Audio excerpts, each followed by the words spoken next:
Hai, Assalamualaikum dan salam sejahtera. Bersama saya, Wan Zirwatul Ishki, wartawan TV PSS Pusat Sumber SK Bukit Intang, Melaka @sekitar. Pendidikan digital adalah satu langkah besar dalam memajukan sistem pendidikan digital di seluruh dunia.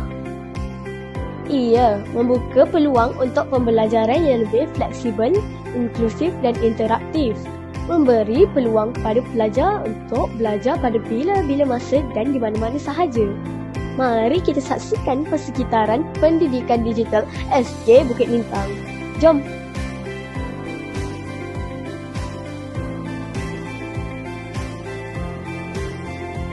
Murid-murid memulakan hari persekolahan dengan muka yang ceria dan gembira. Mereka disambut oleh guru-guru penyayang yang telah menunggu lebih awal. Semua murid yang hadir ke sekolah telah menerima cenderamata daripada unit bimbingan dan kaunseling.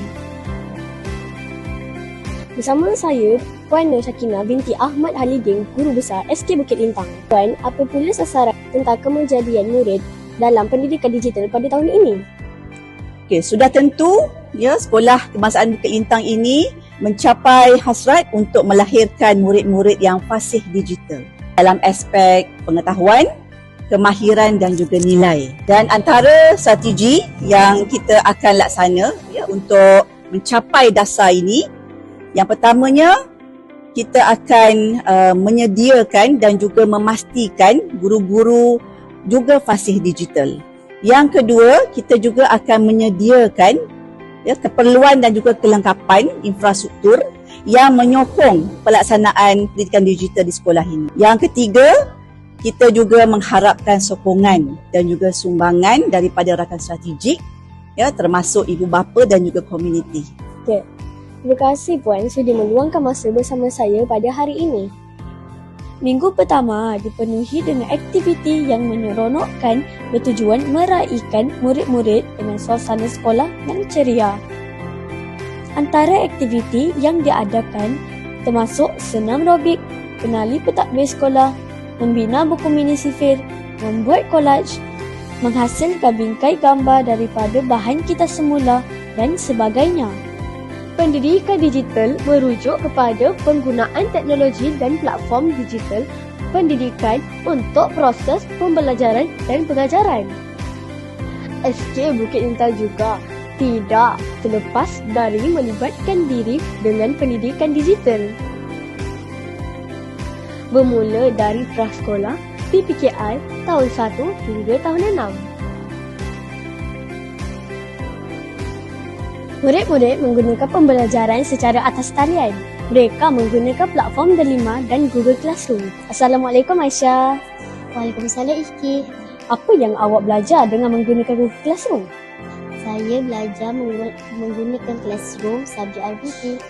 Awak rasa susah atau senang menggunakan Google Classroom?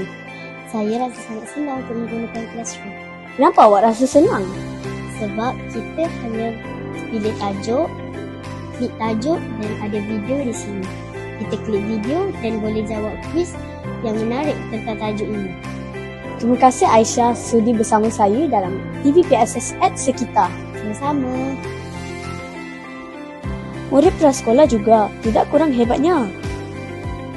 Guru-guru menggunakan YouTube dan bahan digital untuk memperkenalkan huruf dan perkataan baharu. Ains Nilam adalah sistem yang digunakan di sekolah-sekolah di Malaysia untuk memantau dan menggalakkan aktiviti pembacaan di kalangan pelajar. Ains Nilam bertujuan untuk menggalakkan pelajar membaca lebih banyak bahan dan memperbaiki kemahiran literasi mereka. SK Bukit Lintang juga menggunakan sistem sirkulasi digital. Melalui sistem ini, proses peminjaman dan pemulangan dapat direkod secara sistematik dan teratur.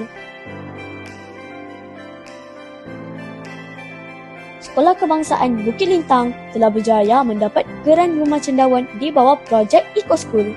Rumah cendawan ini hampir 100% dikawal oleh sistem digital yang menggunakan tenaga solar dalam pengoperasinya. Kesimpulannya, masa depan pendidikan digital memang cerah dengan komitmen seluruh warga sekolah. Kita dapat mencipta pengalaman pembelajaran yang lebih baik dan bermakna untuk generasi akan datang. Sekian sahaja daripada saya, Wan Zirwatul Ishki binti Wan Abdul Halim, wartawan TV PSS at Sekitar. Jumpa lagi. Bye.